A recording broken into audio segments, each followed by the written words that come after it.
آمن الرسول بما أنزل إليه من ربه والمؤمنون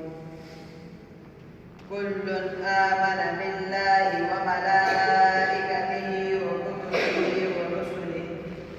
لا